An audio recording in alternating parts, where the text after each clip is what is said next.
Honestly Horses, and this is going to be 5 minutes or less on using your rope halter correctly and the lead that you have attached to it. One of the things I see a lot of is people having a lead rope that has a snap on the end of it attached to their rope halter. This rope halter is a tool. This rope halter is designed to work in a specific way to help me be able to direct a horse's attention toward me.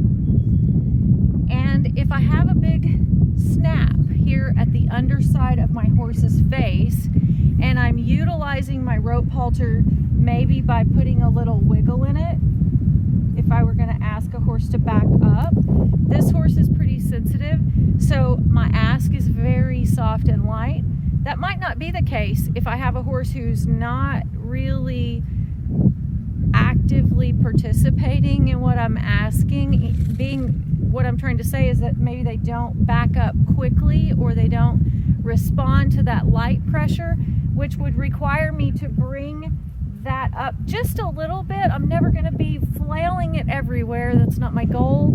But if I have to bring this energy up in my rope a little bit, I do not want a big snap right here underneath my horse's face where it can hit him. I would never want to ask my horse to do something and them be inflicted pain during that ask. That would be completely counterproductive. So what I recommend is that you get yourself a lead rope that has a loop on the end that you can just fold the lead back through on itself.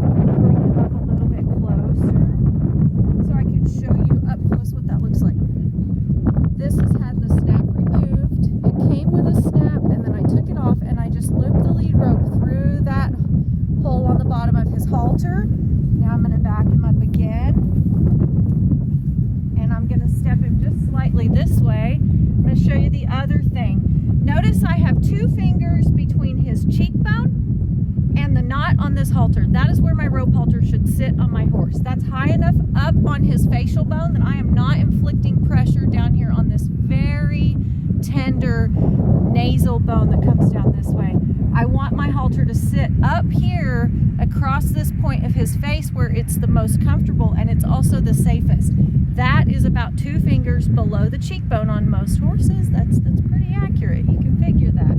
The other thing is tying them correctly.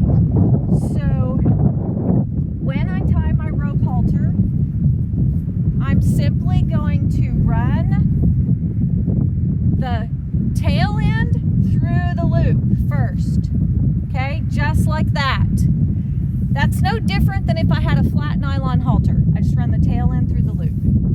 Push it up there so that it sits where I want it to sit, about 2 fingers below the cheekbone. Then I'm going to make a loop around my 2 fingers on my right hand, and I'm going to pass that tail end behind the keeper that I ran it through to begin with, and back through the loop that I'm holding with my right hand. I tell my students the tail always goes to the tail. That's super important. If I tie this backward, which I have to think about even doing that because it's kind of a trick, then I'm going to have this sticking out here, and I don't ever want that.